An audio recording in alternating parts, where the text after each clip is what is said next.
बैलाचा मोठमोठ्याने ओरडण्याचा आवाज, शांत रात्रीत अचानक कानठळ्या बसवणाऱ्या गर्जना. शेतकरी घाबरून जागा होतो, घराबाहेर धावत जातो, पण पुढच्याच क्षणी तो थबकतो. काय पाहतो तो?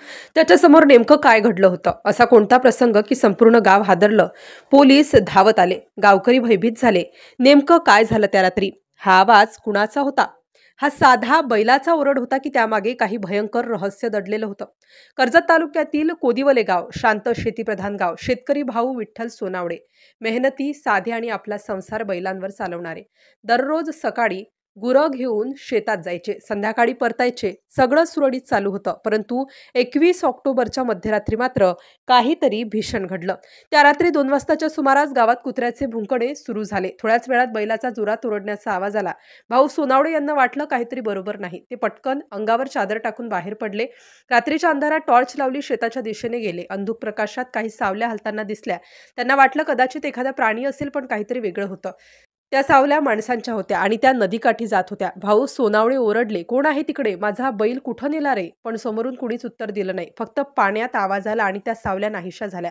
सकाळ झाली. भाऊ सोनावळे यांनी सर्व गावकऱ्यांना बोलावलं. सगळे नदीकाठी गेले आणि जे पाहिलं त्याने सगळ्यांचा जीव हादरला. नदीकिनारी रक्ताच्या खुणा होत्या, कातडीचे तुकडे, बांधलेली दोरी आणि जमिनीवर खोल खड्डा. त्यांचा प्रिय बैल तो कुठेच नव्हता. तेवढ्यात एका गावकऱ्याने सांगितलं, "भाऊ, काल रात्री गावाच्या रस्त्यावर काही अनोळखी लोक ट्रकमध्ये काहीतरी चढवत होते."